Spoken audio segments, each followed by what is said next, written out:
কলকাতা টিভির পর্দায় আপনাদেরকে সকলকে স্বাগত। আমি পূজালি রয়েছে আপনাদের সাথে। ইতিমধ্যে জানা যাচ্ছে বেআইনি পার্কিং নিয়ে কড়া থেকে কড়া পদক্ষেপ জানিয়েছেন রাজ্য সরকার।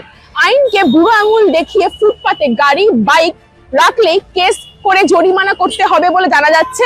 ইতিমধ্যে সকালবেলায় অগ্নিমিত্রা পল তার পদ পাওয়ার পর থেকেই প্রত্যেকদিন সকালবেলায় রাস্তায় রাস্তায় নেমেছেন।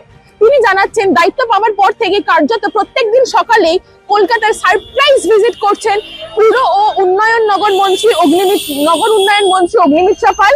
বিভিন্ন এলাকা ঘুরে দেখেন নিকাশি সহ কোথায় কি সমস্যা দেখা দিচ্ছে সেই নিয়ে তিনি জানিয়েছেন। ইতিমধ্যে জানা যাচ্ছে বেআইনি ভাবে রাত দখল কোনো ফুটপাতের ওপরে বাইক গাড়ি অথবা দোকান যদি বেআইনি ভাবে তারা দখল করার চেষ্টা করে তাহলে কড়া থেকে কড়া পদক্ষেপ নেবে রাজ্য সরকার জানিয়েছেন পুর ও উন্নয়ন মন্ত্রী অগ্নিমিত্রা পালের তরফ থেকে জানা যাচ্ছে।